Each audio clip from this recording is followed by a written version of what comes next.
Alright, welcome along to a new video. We're going to be talking about He-Man and the Masters of the Universe in a little episode called The Witch and the Warrior. It's one of these stories where the villain and the hero have to work together. Now, it's not He-Man and it's not Skeletor working together.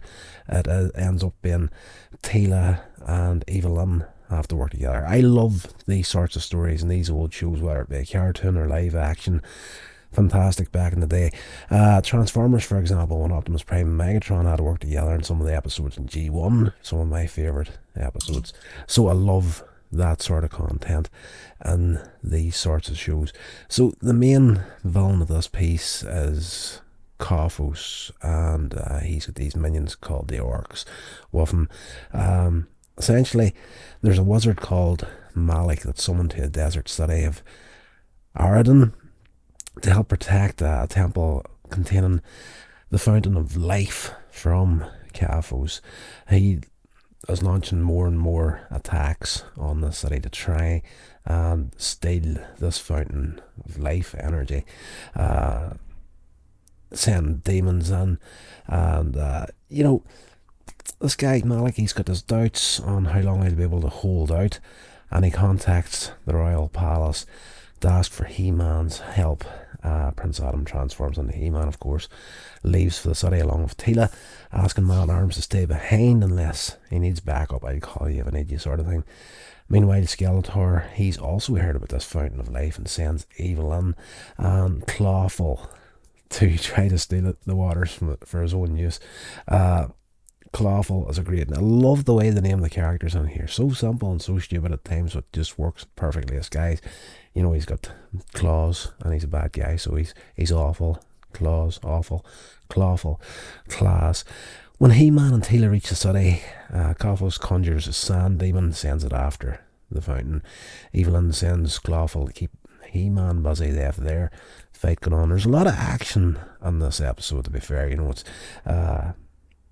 the main fight, you don't really get to see a lot of that. He-Man's doing his bit to fight his way through and whatnot, but the main bulk of the story follows Teela and Evelyn in this one. So she puts Malik to sleep, sneaks into the temple, but she finds Teela guarding the fountain. This is Evelyn, sorry, I should have said. So she knocks your guy out, gets in there. She's after this water, the fountain of youth, whatever. Teela's in there.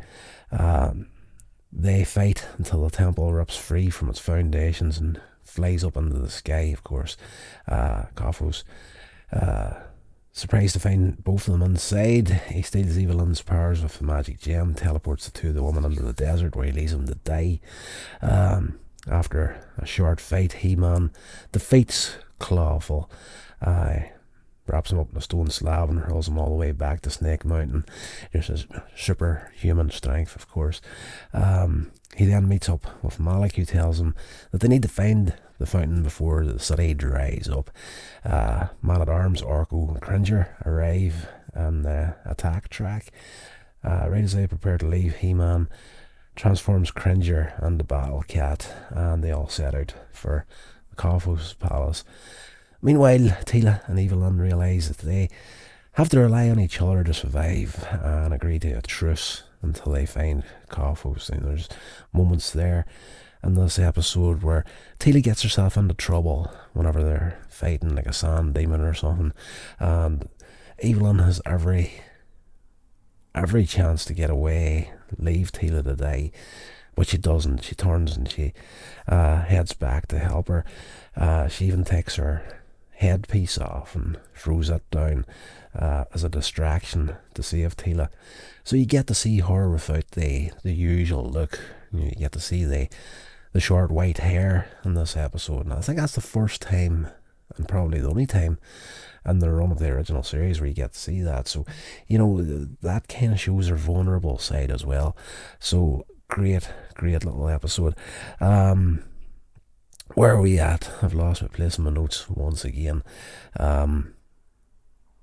They head off essentially to Kophos' palace. Evelyn steals his gem, regains her powers. He-Man arrives along with Malik, Man-at-Arms, Orko and Battle Cat.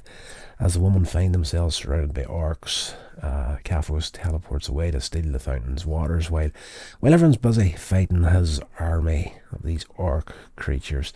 Evelyn teleports after him and turns one of his spells against him, transforming him into a sand slug. And at this point, debris starting to fall from the ceiling of the temple. Kavos slithers away, knocks her unconscious. When she comes to, Malik tells her that they use some of the. Sorry, I lost my place in my notes once again. When she finally wakes up, coming up towards the end of the episode, Malik, the good guy, essentially was supposed to be looking after this temple, tells her that they use some of the fountain's water to heal her. Tila expects her to try to steal the fountain again, but Evelyn replies, "I've had enough of fountains and you to last a lifetime at this temple, and trusts Skeletor so much he can just come and get it himself." She then transforms into a ball of fire and flies away, saying, "Farewell, partner, our truce is over." Malik's surprised to see her leave without a fight, but Tila says that's probably the closest Evelyn will ever come to saying thank you. So as I say, you get to see a very tender side to Evelyn in this episode. She tries her best to hide it, but whenever it comes to the crunch, as I said, there's a part in the episode where she could have quite easily turned her back and let Tila die, but she didn't, and that just shows that there's something more there. And of course, as we get through to the newer shows, you'll start to see that more and more. At the end of the episode, of course, a character breaks the fourth wall to talk to the viewer. If you don't get the moral of the story, they'll give it to you. Tila says, she looks directly into the camera, in today's episode, I've been in a number of difficult situations, but none of them were tougher than trying to get along with evil, and yet I found that if you make the best out of a bad situation, you can come out a winner. So when things go wrong, instead of feeling sorry for yourself, try to work it out with a smile. You might surprise yourself when you see how well it works. Until next time. Great little episode, great little series. I absolutely love these old shows, and I don't do enough of these reviews as I really want to be doing, so I'm going to be doing more of that within the next 2 or 3 days. I'm going to be uploading so much in this channel over the next week at least that you're going to be sending me messages saying, "Here, numbnuts, you're uploading far too much, I'm going to unsubscribe." That's just the way it's going to be. So we're going to be trying to do this as long and as hard and as class as we can. So until the next episode, stay safe whatever you're doing, and I'll talk to you all then.